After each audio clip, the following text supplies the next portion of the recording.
Hello, friends. Welcome to day 6 of reading with Unplugged Trails. We are reading from this book, Why Meditation by Swami Shyam. Before this, we were talking about how he was saying that what are the benefits of meditation, the way he put out why it's necessary to meditate and meditate on what. He also says how to meditate on that space between thoughts, space between the breath, space between um, after before the thought begins and after the thought has subsided or passed, and meditating on your true nature and how there are no prerequisites required for you to meditate. It's not a tag, it's not like a degree, it's not a story, nor it is somebody you become. It is essentially accessing your own true nature, and which you already are in some sense. So let's move further. Children born on this earth do not bring with them clothes, houses, books, cars, or other means of living. Having come on earth, been nursed by their parents, and having received all kinds of education, children still find great difficulty in life. They hear from everyone that life is a struggle. They must struggle, work, and undergo great suffering. Because the inner being or nature does not want to struggle or suffer, children begin to question their parents, teachers, administrators. They question everyone. Isn't it true? Some of the parents I meet in my practice, in my clinical practice, are so fed up. They come and tell me, Doctor, I don't know how to answer these kids' questions, and they're never ending. But that's the curiosity of the child. They question nature, the sun, mountains, rivers, gardens, flowers, and fruits. Why should I have to struggle so? Please let me know. And nobody tells them why.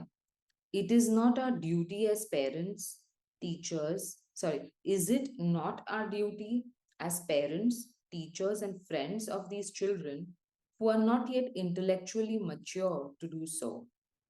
There must be somebody on earth to let every struggling boy and girl know that struggle is not the purpose of life.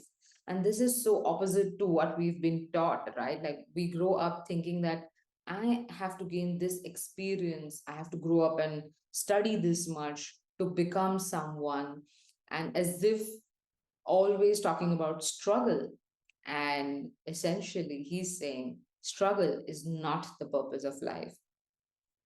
The one who describes life as a struggle should be the one to explain himself. But who is that being? He is not my forefather or my friend, nor your forefather, friend, or relation. He, that is that being who thinks it's struggle, he is the sense of duality, the ego sense. He is any mind possessed of ignorance, which divides God into pieces and life into varieties. He is any mind. So it's not about some person, it is mind, human mind. He is any mind victimized by the instincts of calm. That is, I have to fulfill my desires, others may not fulfill theirs. Krodh, I have become angry, but no one else has that right to become angry on me. Lobh, I have to be greedy, but no one else should be greedy. Moh, I have I have to remain attached to my things so that I can survive honorably. Others do not have to attach to my things. And ahankar, I have to feed my ego consciousness and remain boastful and happy and wonderful, but nobody else should. Ignorance is that being which created the generations and their progeny who learn the ways of Kam, Krodh, Lobh, Moh, and Ahankar. Kam means desire, Krodh means anger, Lobh means greed, Moh means attachment or ignorance, and Ahankar, the ego consciousness or the sense of I or mine. I cannot blame any individual Ignorance is that being. Since I have come to know that this is the cause of misery in the world and of all the struggles faced by the young, I must remove that sense of duality. That is, I and you, like I have to have all the desires, but not you, like what he is trying to say. And must remove that sense of duality, that being within who rules over everyone's mind these days. I must bring forth that pure being who is free from duality, division, and ignorance, and establish the vision of oneness on earth in at least thousands of big hearted people with brilliant minds who are already evolved and have the capacity to understand what I am saying. Being aware, I know definitely that you cannot plan for the vision of oneness merely by reading books, going to schools and universities, or by blaming parents and teachers. You cannot. My way is not of condemnation. My way is not the way of killing, cutting off, or finishing with everything. My way is not to teach people to perform only penances and to renounce the world. No, not at all.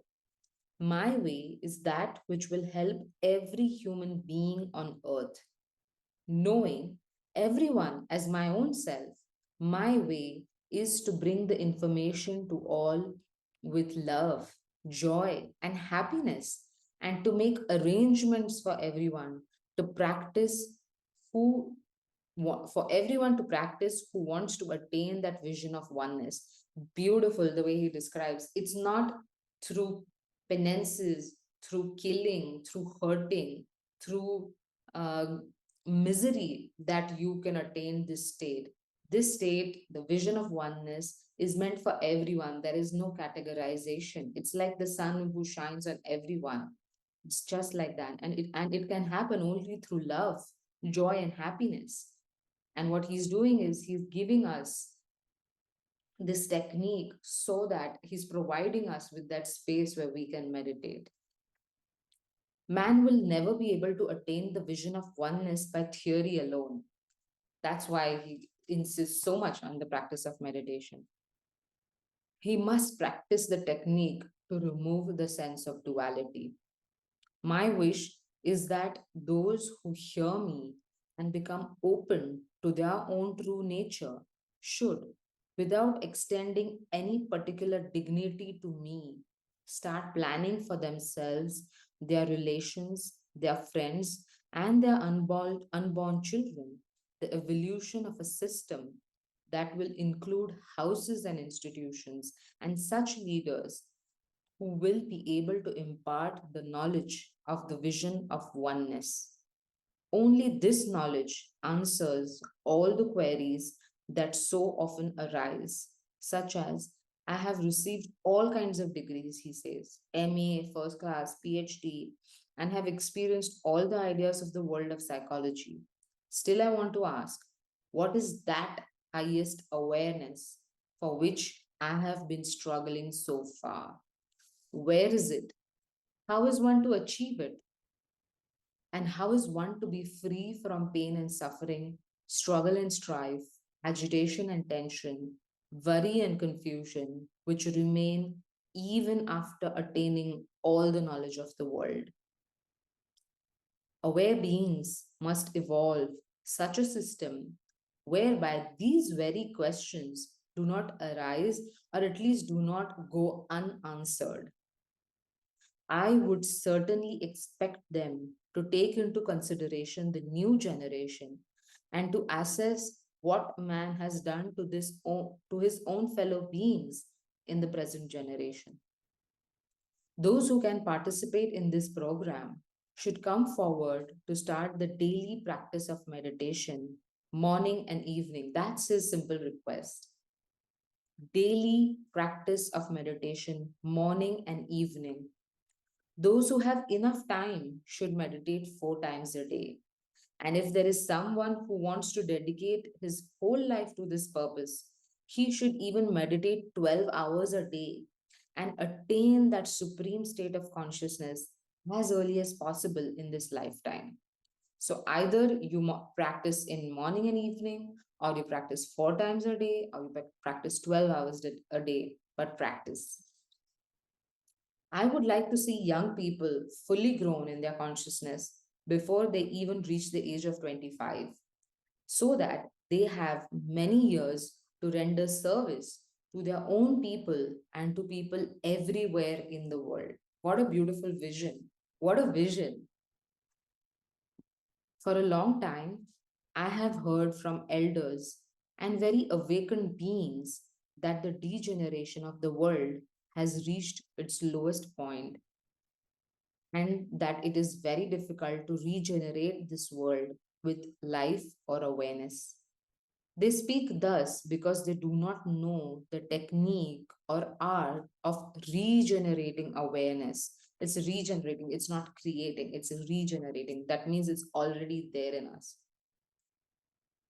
They speak thus because they do not know the technique or art of regenerating awareness and leading it towards the highest regeneration, the consciousness of oneness, God consciousness. They all feel the pain in the world intensely and are aware that despite many new hospitals and growing numbers of well trained doctors, disease, pain, and suffering increase day by day. And they do not know why. Some say it is due to wrong food. Some say it is due to wrong habits. Some say it is due to the wrong knowledge. But I want to inform everyone that man is suffering and unhappy due to the severance of his connection with the source of life. The mind has wandered so far away from its source that it has become stuck in the body, senses, and objects. It has now become very difficult for this mind to reunite and maintain the connection with its own source or true nature, Sat Chit Anand. If somehow a man, any man, every man, or many men plan now to take the individual consciousness beyond the level of the body and transform it into God consciousness, then the nature of God consciousness will permeate human beings so that they become supreme, mighty beings on earth. There are examples of excellent men who have rendered service to mankind, and we are benefiting from their thoughts and teachings. But now, in this age, we need many, many such men, a majority, to remain tuned in with the source of their own minds, which is the true nature of every being. Watch, since God is Almighty and is the Lord Creator, the source of this creation with infinite power and joy, and since He is the basis of all that is in existence and all that can possibly come into existence, then if a man tunes into this basis or source, will he not be tuned into this almighty, all powerful, all seeing being? I think this is so powerful, so powerful.